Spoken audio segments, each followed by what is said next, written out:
मेरे शौहर शाहिद 2 दिन पहले घर से निकले थे। उन्होंने कहा था कि एक जरूरी काम से वो हरिहरपुर जा रहे हैं, 2 दिनों में लौट आएंगे। आज सुबह ही मेरी शाहिद से फोन पर बात हुई। वो काफी खुश नजर आ रहे थे। उन्होंने कहा कि वो लखनऊ के पास हैं, दोपहर से पहले वो हजरतगंज आ जाएंगे और एक बड़ी खुशखबरी देंगे। लेकिन दोपहर तक खबर आए कि लखनऊ हाईवे पर शाहिद का एक्सीडेंट हो गया है। खबर सुनते ही मैं बदहवासी में लखनऊ ट्रामा सेंटर की ओर भाग पड़ी। जब हॉस्पिटल पहुंची तो पता चला कि शाहिद की कार से एक ट्रक की टक्कर हो गई थी, जिसमें शाहिद गंभीर रूप से घायल हो गए हैं। उन्हें ऑपरेशन थिएटर में ले जाया गया है। 5 घंटे से मैं ऑपरेशन थिएटर के बाहर बैठी अपने शौहर शाहिद के बाहर निकलने का इंतजार कर रही थी। रात के 8 बजे शाहिद को वार्ड में शिफ्ट किया गया। वो अब तक कोमा में था। मैं अपने शौहर का हाथ अपने हाथों में लिए बस रोए जा रही थी। नर्स ने कई बार मुझसे मरीज से दूर रहने को कहा, लेकिन मैंने भी ठान रखी थी कि जब तक शाहिद को होश नहीं आएगा मैं उसके पास ही रहूंगी। शाहिद के एक्सीडेंट की खबर तमाम रिश्तेदारों और जानने वालों को लग चुकी थी। वेटिंग हॉल रिश्तेदारों से भर गया था, लेकिन किसी को भी शाहिद के वार्ड में आने की इजाजत नहीं थी। मेरी हालत देखकर डॉक्टर्स ने मुझे शाहिद के पास रहने से रोका नहीं और मैं शाहिद के पास बैठी उसके होश में आने का इंतजार करती रही। शाहिद की नसों में जा रही न जाने कितनी बोतलें खाली हो गई, लेकिन वो था कि हिलने तक का नाम भी नहीं ले रहा था। रात के 2:30 बजे थे। मुझे मेरी सास ने कहा कि नगमा तुम कुछ देर आराम कर लो, मैं शाहिद के पास रुक जाती हूँ। लेकिन मैं भी जिद पर थी कि जब तक शाहिद को होश नहीं आएगा मैं यहाँ से उठूंगी नहीं। मेरी सास शहनाज बानो का भी रो रो कर बुरा हाल था, लेकिन मेरी सास के आंसुओं में वो सच्चाई नहीं थी जो असली माँ की आंखों से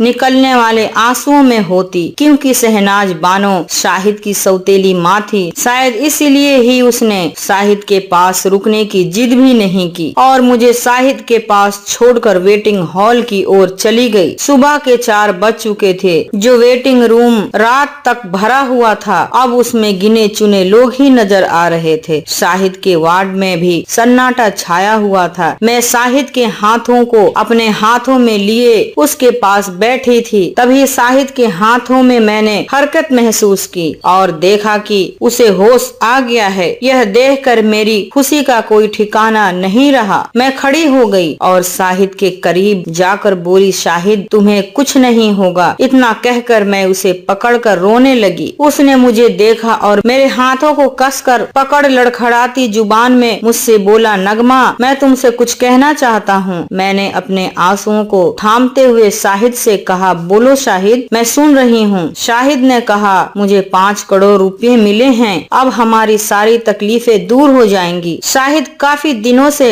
अपने कर्ज को लेकर परेशान था और आज उसका एक्सीडेंट हो गया। उसके पूरे शरीर में जख्म थे, सिर में भी गहरी चोट लगी थी। पूरे दिन की बेहोशी के बाद अब उसे होश आया था। ऐसे में शाहिद की दिमागी हालत ठीक नहीं हो सकती थी, इसीलिए मुझे उसकी बातों पर बिल्कुल यकीन नहीं हुआ। मैंने कहा, शाहिद मैं जानती हूँ कि तुम पर लाखों का कर्ज है और तुम पिछले कई दिनों से अपने इन्हीं कर्जों को लेकर डिप्रेशन में थे। मैंने तुम्हें समझाया भी था कि तुम टेंशन न लो, सब ठीक हो जाएगा, लेकिन तुम मेरी बात सुनते कहाँ हो। आज देखो तुम्हारा क्या हाल हो गया। अभी तुम होश में नहीं हो, इसीलिए पहले पूरी तरह ठीक हो जाओ, फिर आराम से हम लोग रुपयों के बारे में बात करेंगे। शाहिद ने कहा, नगमा मेरे पास वक्त नहीं है, तुम मेरी बात पर यकीन करो, मैं सच कह रहा हूँ। तुम इतना कहकर उसकी आवाज धीमी हो गई। मैं शाहिद की लड़खड़ाती जुबान से इतना ही सुनकर हैरान थी। मैंने उसके माथे को चूमा और बोली, शाहिद तुम जानते भी हो कि तुम क्या कह रहे हो। शाहिद की हालत बिगड़ती जा रही थी। वो कुछ और भी कहना चाहता था, लेकिन बोल नहीं पा रहा था। बोलने की थोड़ी सी कोशिश के बाद शाहिद खामोश हो गया। जुबान के साथ उसके शरीर में होने वाली हरकतें भी बंद हो गई थी। मैं दौड़कर नर्स के पास गई और बोली, बेड नंबर 3 के पेशेंट को अभी होश आया था और उन्होंने मुझसे कुछ देर बातें भी की, लेकिन अब वो फिर से खामोश हो गए हैं। जल्दी चल कर देख लीजिए। जब तक मैं नर्स को लेकर शाहिद के पास आई तब तक वो फिर से कोमा में पहुंच चुके थे। नर्स ने तुरंत बड़े डॉक्टर्स को बुला लिया और मुझे वेटिंग रूम में भेजकर शाहिद के इलाज में लग गए। सुबह के 6 बजे तक मैं शाहिद के वार्ड के बाहर खड़ी रही। तभी मुझे खबर लगी कि शाहिद अब इस दुनिया में नहीं है। यह खबर सुनते ही मैं कटे हुए पेड़ की तरह धड़ाम से फर्श पर गिर गई। कुछ लोग मुझे लेकर वेटिंग रूम में चले गए और दोपहर तक शाहिद की बॉडी के साथ मैं घर आ गई। शाहिद को गुजरे अब 3 महीने बीत चुके थे। शाहिद अपने पीछे 3 बच्चों के अलावा ढेर सारा कर्ज छोड़ गए थे, जिसके लिए कर्जदार मुझ पर दबाव बना रहे थे कि मैं जिस घर में रहती थी उसे बेचकर उनका कर्ज उतारूं, लेकिन ऐसा करने से मेरे बच्चे बेघर हो जाते। इसीलिए मैं हजरतगंज का अपना छोटा सा मकान किसी भी सूरत में बेचना नहीं चाहती थी। मेरी सास शहनाज बानो तो यही चाहती थी कि मैं शाहिद का मकान बेचकर कर्ज उतार दूं और अपने बच्चों को लेकर अपने गांव बरेली चली जाऊं। मेरे ससुर सुल्तान अली ने अपनी जवानी में एक गलती की थी। उन्होंने शहनाज बानो के चक्कर में पड़कर अपनी पहली बीवी को तलाक दे दिया था और अपने बेटे शाहिद को लेकर हजरतगंज आ गए थे। मेरे ससुर ने लखनऊ के पास हजरतगंज में 2 प्लाट खरीदे थे। एक प्लाट अपनी दूसरी बीबी शहनाज के नाम कर दिया और दूसरा प्लाट अपने इकलौते बेटे शाहिद के नाम कर दिया था। मेरे ससुर जब तक जिंदा थे शहनाज बानो के साथ उसके मकान में रहते थे। 3 साल पहले ससुर का इंतकाल हो गया, तब शहनाज बानो अकेली हो गई और मेरे शौहर शाहिद ने ही उन्हें अपने साथ रख लिया। अब शहनाज बानो अपने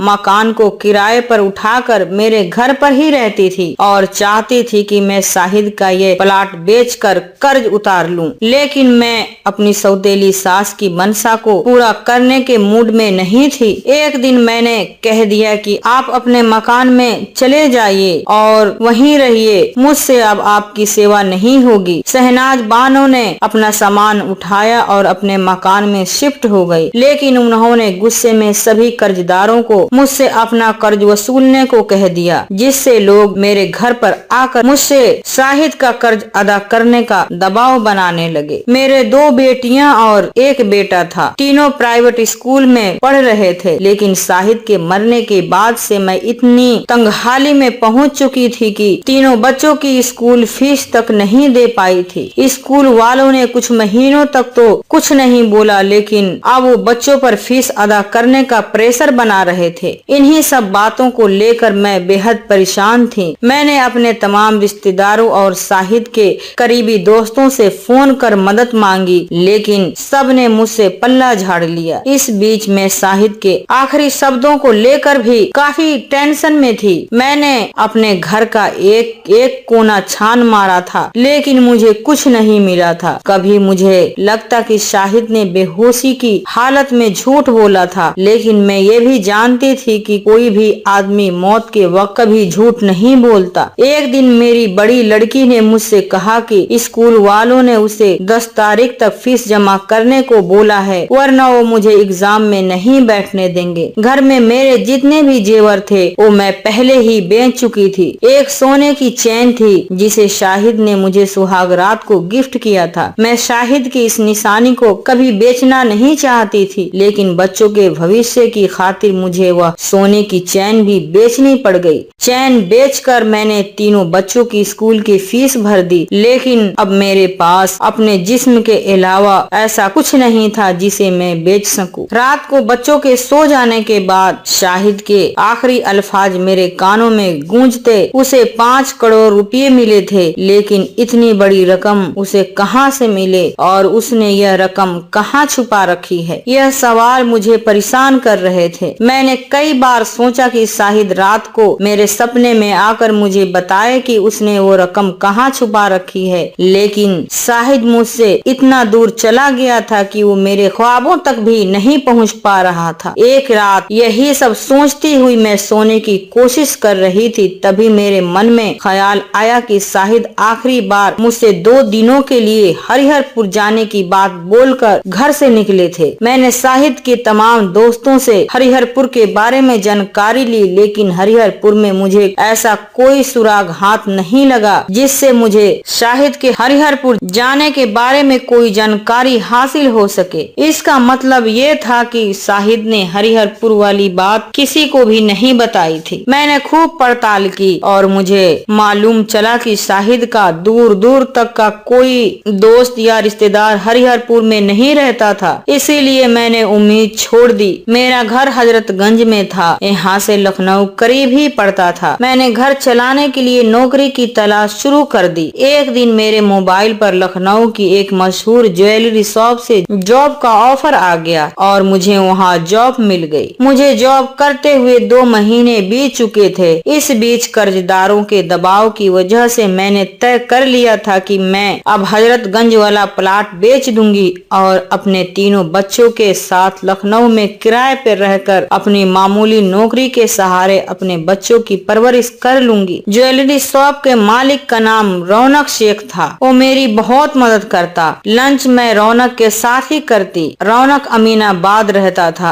और अपनी महंगी कार से शॉप पर आता। काम के दौरान रौनक और मैं रोज ही मिलते थे और लंच के समय खूब बातें किया करते थे। बातों ही बातों में मैं अपनी बहुत सी परेशानियां रौनक को बता चुकी थी। एक दिन लंच के दौरान रौनक से मैंने हजरतगंज वाले प्लाट को बेचने की बात की तो वो बोला, तुम पर टोटल कितना कर्ज है नगमा? मैं बोली, कुल मिलाकर 40 लाख। रौनक ने कहा, रकम तो बहुत बड़ी है, तुम्हारा हजरतगंज वाला प्लाट कितने का बिक सकता है? मैंने कहा, शाहिद जिंदा थे तब उस प्लाट की कीमत 80 लाख से ऊपर थी, लेकिन उन्होंने तब उस प्लाट को नहीं बेचा। इस वक्त तो मैं उस प्लाट को 50 लाख में भी बेचने को तैयार हूँ। 40 लाख का कर्ज उतारने के बाद मेरे पास सिर्फ 10 लाख बचेंगे और मेरे 3 बच्चों का पूरा भविष्य अभी बाकी है। इन्हीं रुपयों से मुझे उनके लिए सब कुछ करना है। रौनक बोला, नगमा, प्लाट बेचने के अलावा तुम्हारे पास कोई चारा भी नहीं है, लेकिन अभी जल्दीबाजी मत करो। कुछ रुपये मैं तुम्हें दे सकता हूँ ताकि तुम किसी भी तरह कर्जदारों को थोड़े वक्त के लिए टाल सको। मैंने कहा, टालने से क्या फायदा? जितना टालूंगी उतना ब्याज बढ़ता जाएगा। रौनक से मैंने अपने दिल की सभी बातें शेयर की, लेकिन शाहिद के आखिरी वक्त में बोली गई 5 करोड़ रुपये वाली बात मैं रौनक को अब तक नहीं बता पाई थी। मैं उसे बता भी देती तो वो मेरी क्या मदद कर सकता था। शाहिद को गुजरे हुए अब 6 महीने से ज्यादा का वक्त हो चुका था। शाहिद का कर्ज उतारने के चक्कर में मैं रौनक की कर्जदार होने लगी थी, क्योंकि इस बीच रौनक मुझे 2 लाख रुपए दे चुका था। मैं न चाहते हुए भी रौनक के बेहद करीब आ चुकी थी। अब तो हर शाम शॉप से छुट्टी के वक्त रौनक मुझे हजरतगंज छोड़कर ही अमीनाबाद जाता और सुबह भी मुझे हजरतगंज बस स्टॉप से साथ लेकर शॉप पर आता। मैं शाहिद से बेहद प्यार करती थी। मैंने कभी ख्वाब में भी नहीं सोचा था कि मैं शाहिद के अलावा किसी और के बारे में भी सोच पाऊंगी, लेकिन शाहिद को गुजरे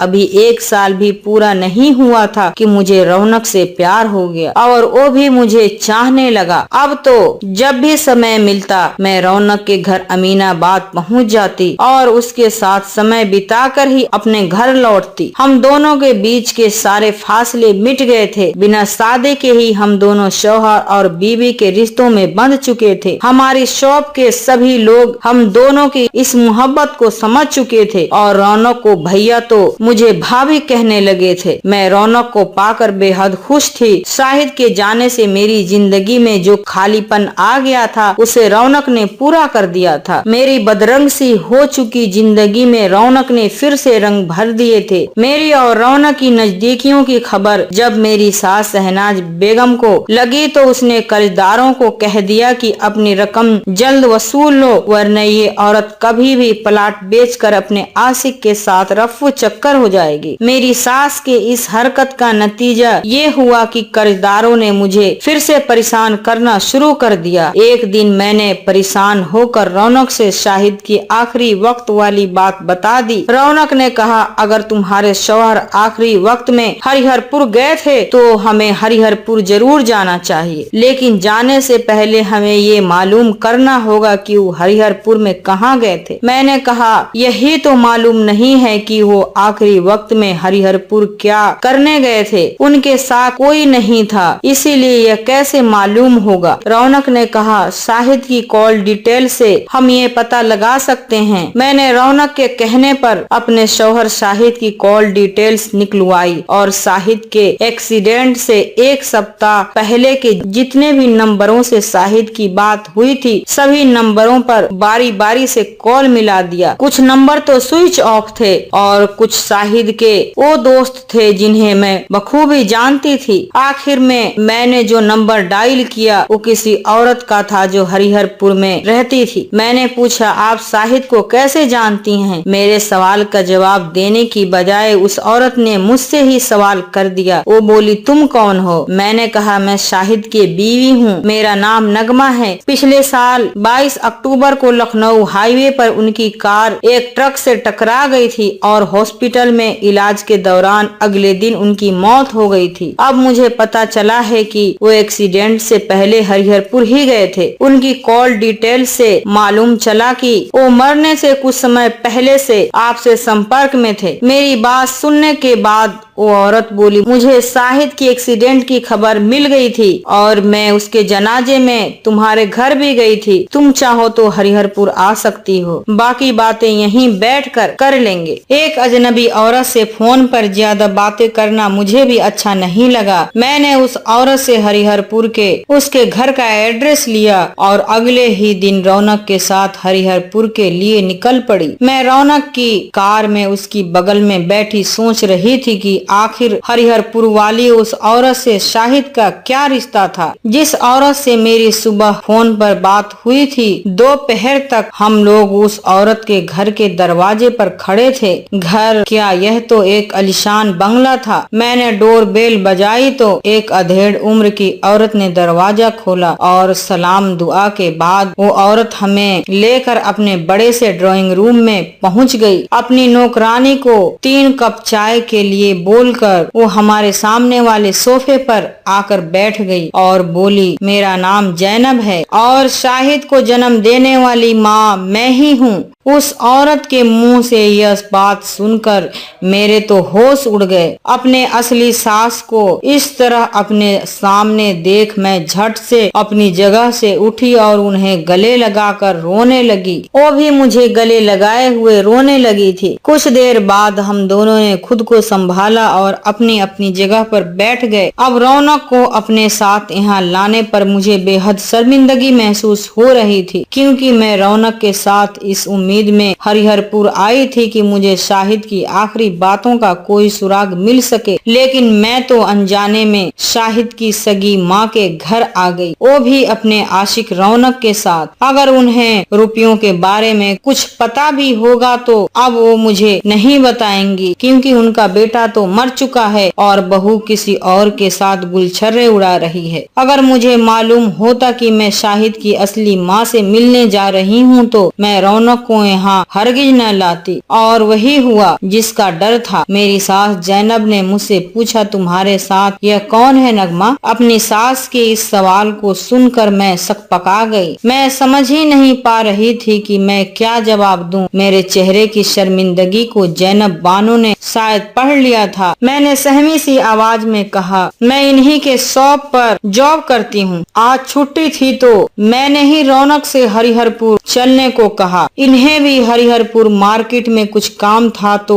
हम दोनों साथ ही आ गए। मेरी बात खत्म होते ही रौनक बोला, आप लोग बातें कीजिए, तब तक मैं मार्केट से होकर आता हूँ। इतना कहकर रौनक ड्राइंग रूम से उठा और बाहर की ओर निकल गया। मैं अपनी सास के सामने खुद को शर्मिंदगी के दलदल में धंसता हुआ महसूस कर रही थी, लेकिन रौनक ने हालात को संभाल लिया था। उसके इस बर्ताव से मुझे काफी राहत महसूस हुई थी। रौनक के जाने के बाद जैनब बानो ने कहा, 30 साल पहले सुल्तान अली से मेरी शादी हुई थी और शादी के 1 साल बाद ही शाहिद पैदा हो गया था। तब हम लोग नबीगंज में किराए पे रहते थे और हम जिस मकान में किराए पे रहते थे वह मकान दानिश हुसैन का था। शाहिद के पैदा होने के कुछ समय बाद ही मुझे अपने मकान मालिक दानिश से प्यार हो गया। दानिश हैंडसम तो था ही, साथ ही ही बहुत पैसे वाला आदमी भी था। मेरे शौहर सुल्तान अली ने दानिश से मोटा कर्ज भी लिया हुआ था। जब सुल्तान अली अपने काम पर चले जाते तो मैं दानिश को घर बुला लेती। यह सिलसिला 2 सालों तक चलता रहा, लेकिन वो कहते हैं ना कि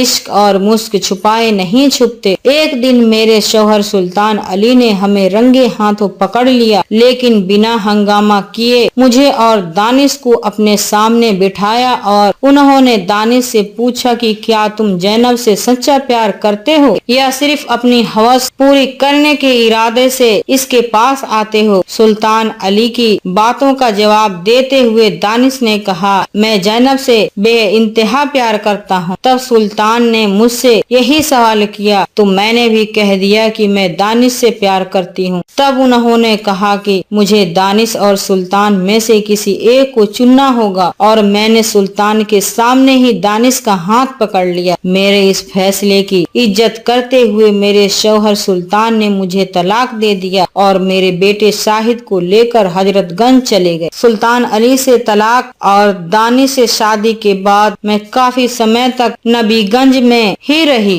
10 साल पहले दानिश ने मुझे हरिहरपुर में यह मकान खरीद कर दिया। तब से मैं यहीं रहती हूँ। दानिश से मेरी कोई औलाद नहीं हुई। सुल्तान अली ने शहनाज बानो से शादी कर ली और हमारा रिश्ता हमेशा के लिए खत्म हो गया, लेकिन मैं समय समय पर अपने बेटे शाहिद से मिलती रही। सुल्तान अली की मौत के बाद शाहिद बहुत कर्ज में चला गया, इसीलिए उसने मुझसे मदद मांगी थी। जैनब की नौकरानी चाय हाथों में लिए हमारे सामने आई तो जैनब खामोश हो गई और अपनी चाय उठाकर पीने लगी। मैंने भी अपनी चाय हाथों में ली और पूछा, आपके शौहर दानिश कहाँ हैं? वो बोली, 2 साल पहले ही दानिश की मौत हो गई। उन्हें अचानक हार्ट अटैक हुआ और हॉस्पिटल पहुंचने से पहले ही उन्होंने जिंदगी से हार मान ली। इतना कहकर जैनब बानो खामोश हो गई। अब तक मैं भी उनकी बातों को बड़े इत्मीनान से सुन रही थी और उन्हें समझने की कोशिश कर रही थी। थोड़ी देर बाद मैंने जैनब बानो से सीधा सवाल किया, अम्मी, मरने से पहले मेरे शौहर शाहिद आपके पास क्यों आए थे? उन्होंने कहा,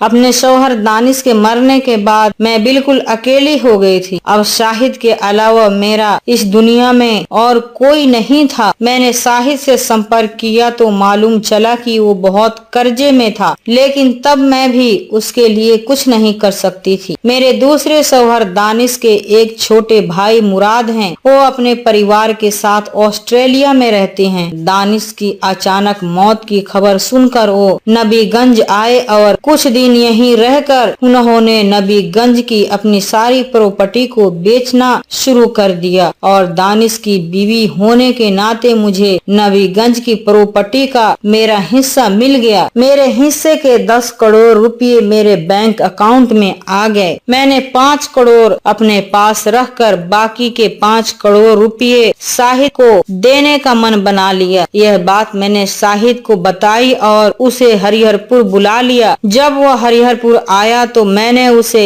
एक सलाह दी। मैंने कहा कि तुम अब यह 5 करोड़ लेकर हजरतगंज मत जाओ, बल्कि हजरतगंज की अपनी हिस्से की प्रॉपर्टी को बेचकर अपना कर्ज उतार लो और अपने बच्चों को लेकर यहाँ मेरे पास हरिहरपुर चले आओ। उसे मेरी यह सलाह बेहद पसंद आई और वो यहाँ से निकल गया, लेकिन अभी वो लखनऊ भी नहीं पहुँचा था कि उसका एक्सीडेंट हो गया। और इतना कहकर जैनब बानो की आंखें फिर से भर गई। मैंने उन्हें संभाला और उनके हाथों को अपने हाथों में थामते हुए बोली, आप हौसला रखें अम्मी, मैं हूँ ना आपके साथ। जैनब बानो ने कहा, अगर तुम रुपयों के लालच में यहाँ आई हो तो अपने दिमाग से यह ख्याल निकाल लो, तुम्हारे 3 बच्चे मेरे पोते पोती हैं। मैं उन्हें अपना सकती हूँ, लेकिन तुम्हें नहीं, क्योंकि तुमसे 1 साल भी बर्दाश्त नहीं हुआ और तुमने रौनक के साथ मिलकर मेरे बेटे शाहिद की रूह को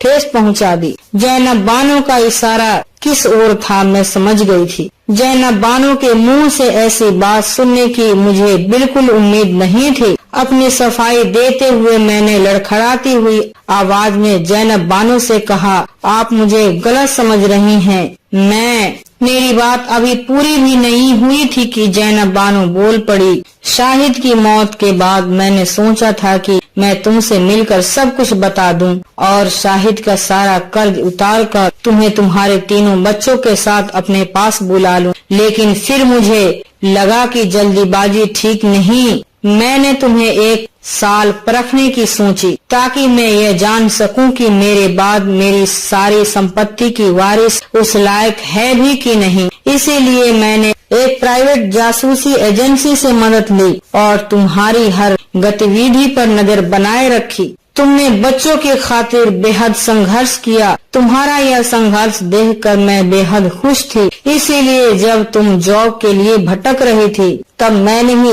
रौनक की ज्वेलरी शॉप पर तुम्हें जॉब दिलवाई। रौनक ने मेरे कहने पर ही तुम्हारे चरित्र की मर्यादा को परखा और तुम बेहद कमजोर निकली। रौनक ने अपना काम पूरी कामयाबी के साथ किया।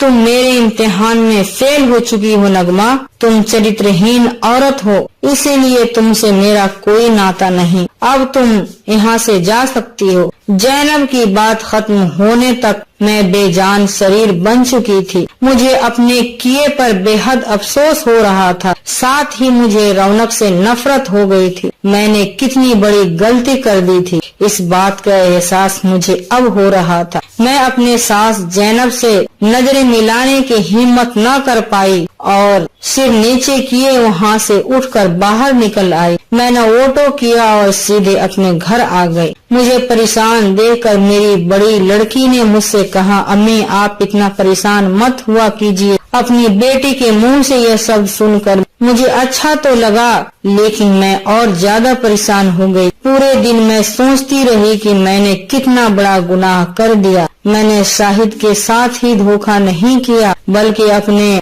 बच्चों के भविष्य को भी मुसीबत में डाल दिया। मैंने खुद को क्यों नहीं रोका? क्या रौनक ने मुझसे जबरदस्ती की? नहीं, बल्कि मैं खुद ब खुद रौनक के करीब गई थी, इसीलिए गुनहगार मैं खुद हूँ। यह सब सोचकर मैं कई दिनों तक परेशान रही। मैंने लखनऊ वाली जॉब छोड़ दी थी क्योंकि अब उस ज्वेलरी शॉप पर काम करने का कोई मतलब नहीं रह गया था। कर्ज वाले मुझे लगातार परेशान कर रहे थे। इधर मेरी सौतेली सास ने भी पूरे मोहल्ले में मुझे बदनाम किया हुआ था। मैं अपनी गलतियों का खामियाजा भुगत रही थी। एक दिन सुबह दरवाजे की घंटी बजी। मैंने दरवाजा खोला तो मेरी सौतेली सास शहनाज बानो दरवाजे पर खड़ी थी। बोली, नगमा तुम अपने प्लाट को मुझे दे दो और यहाँ से कहीं दूर चली जाओ। यह प्लाट मेरे शौहर की निशानी है। बदले में मैं तुम्हें इतना दे दूंगी कि तुम्हारा सारा कर्ज एक ही बार में उतर जाएगा। मैं भी अब थक चुकी थी। मैंने इस डील के लिए अपनी रजामंदी दे दी और जल्द ही मेरा प्लाट बिक गया। सारा कर्ज उतारने के बाद मेरे हाथ में कुछ नहीं आया। मैं अपने 3 बच्चों को लेकर लखनऊ आ गई और यहीं किराए पर मैंने एक मकान ले लिया। लखनऊ में रहकर मैं जॉब ढूंढने लगी, लेकिन जॉब नहीं मिली। 2 महीने के अंदर मैं इतना परेशान हो गई कि मैंने तय कर लिया कि तीनों बच्चों को हरिहरपुर में उनकी दादी जैनब बानो के हवाले कर दूंगी और कहीं जाकर खुदकशी कर लूंगी। मेरे पास अब यही आखिरी रास्ता बचा था। इससे मुझे अपने कर्मों का फल मिल जाएगा और जैनब बानो की देख रेख में बच्चों का भविष्य भी बेहतर हो जाएगा। अगली सुबह ही मैंने तीनों बच्चों से कहा कि मैं उन्हें हरिहरपुर ले चल रही हूँ, जहाँ उनकी असली वाली दादी रहती है। तीनों बच्चे बेहद खुश हुए और हरिहरपुर जाने की तैयारियों में लग गए। दोपहर तक मैं उन्हें लेकर अपनी सास जैनब बानो के घर पहुँच गई। इतने बड़े घर को देख तीनों बच्चे बेहद खुश थे और उन तीनों बच्चों को पाकर जैनब बानो भी खुश नजर आ रही थी, लेकिन मेरे सामने उन्होंने अपनी खुशी को जाहिर न होने दी। मैंने बच्चों को खुश देखा तो आखिरी बार उन्हें गले लगा लिया और जैनब बानो के करीब आकर बोली, मैं अपने किए पर बेहद शर्मिंदा हूँ, लेकिन मैंने जो गलती की है उस गलती की सजा मेरे साथ मेरे मासूम बच्चे क्यों भुगतें? इसीलिए मैं इन बच्चों को आपके हवाले करने आई हूँ और मैं अब यहाँ से जा रही हूँ। अब मैं इन बच्चों से कभी नहीं मिलूंगी, यही मेरी सजा होगी। इतना कहकर मैं उठी ही थी कि जैनब बानो ने मेरा हाथ पकड़ लिया और बोली, बैठो नगमा, मैं इसी दिन का इंतजार कर रही थी। तुमने कुछ भी गलत नहीं किया। हाँ, रौनक के मामले में तुमने थोड़ी जल्दीबाजी जरूर की, लेकिन तुम्हारी जगह कोई दूसरी औरत होती तो शायद वो भी खुद को न रोक पाती। मैं औरत की इस कमजोरी को बखूबी समझ सकती हूँ, क्योंकि जवानी में मैंने भी ऐसी गलती की थी। रौनक अच्छा लड़का था और उसने तुम्हारी मदद भी की थी, इसीलिए तुम्हारा उसकी ओर फिसल जाना कोई बड़ी बात नहीं थी। बड़ी बात यह है कि तुम्हें अपनी गलती का एहसास हो गया, इसीलिए अब तुम यहाँ से कहीं नहीं जाओगी। अपनी सास की यह बात सुनकर मैं खुद को रोक न पाई और रोती हुई उनके पैरों में गिर पड़ी। उन्होंने मुझे बाहों से पकड़ा और सीने से लगा लिया और बोली, 6 महीने पहले जब तुम आई थी ना, मैंने तभी से घर में काम लगा दिया था। तीनों बच्चों के लिए 3 नए बेडरूम बनवाए हैं, साथ ही उनकी पढ़ाई के लिए स्टडी रूम और तुम्हारे लिए एक अलग बेडरूम भी तैयार करवा दिया है। चल कर देख लो। मेरी सास मुझे साथ लेकर पूरे घर को दिखाने लगी। अपने तीनों बच्चों के लिए नए